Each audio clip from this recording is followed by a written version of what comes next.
kami sebagai warga Gereja Katolik itu beberapa hari ini merasa satu kebanggaan, satu kerinduan karena gembala kami Sri Paus Fransiskus berkenan melawat gembala-gembalanya di Indonesia. Jadi kunjungan Sri Paus Fransiskus ini adalah kunjungan kerasulan. Artinya beliau dalam kapasitas sebagai kepala gereja Katolik di seluruh dunia, beliau berkunjung menemui umatnya yang ada di Indonesia. Walaupun di Indonesia umat Katolik itu sedikit saja, ya tidak terlalu banyak seperti ya kita termasuk minoritas di Indonesia, tetapi kehadiran Sri Paus itu merupakan satu kunjungan yang penuh monumental. Ini Paus ketiga yang berkunjung ke Indonesia selama negara Indonesia berdiri.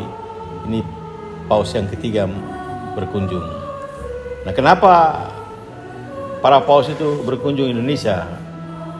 Karena mereka melihat bahwa Indonesia itu satu negara yang memang lain daripada yang lain. Ini negara besar ya, negara besar dengan keberagaman yang tinggi.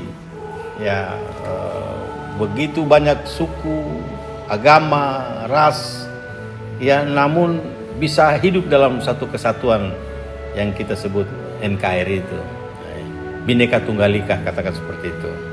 Jadi kunjungan Paus ini juga akan mengangkat nama Indonesia ke tingkat dunia sebagai salah satu contoh negara yang paling menghargai perbedaan atau pluralisme, sehingga dunia akan melihat bahwa inilah contoh bahwa ini negara yang bisa menghargai setiap perbedaan-perbedaan itu sebagai karunia dari Tuhan yang Maha Kuasa.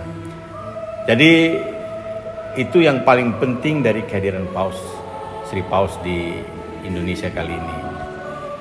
Dan karena beliau dalam kapasitas tidak hanya sebagai kepala gereja Katolik, tapi beliau adalah pemimpin negara Vatikan, sehingga bagi beliau berlaku peraturan protokoler kenegaraan.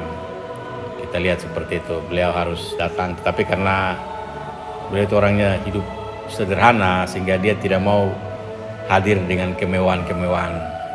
Nah, ini contoh juga bagi kita semua belajar supaya sebagai pemimpin, sebagai orang-orang yang bisa ke depan memberikan contoh bagi masyarakat, kita juga hidup sederhana, ya, tidak hidup dengan berfoya-foya ataupun menyombongkan diri dengan pangkat dan jabatan, karena semua itu pun pada akhirnya akan berakhir.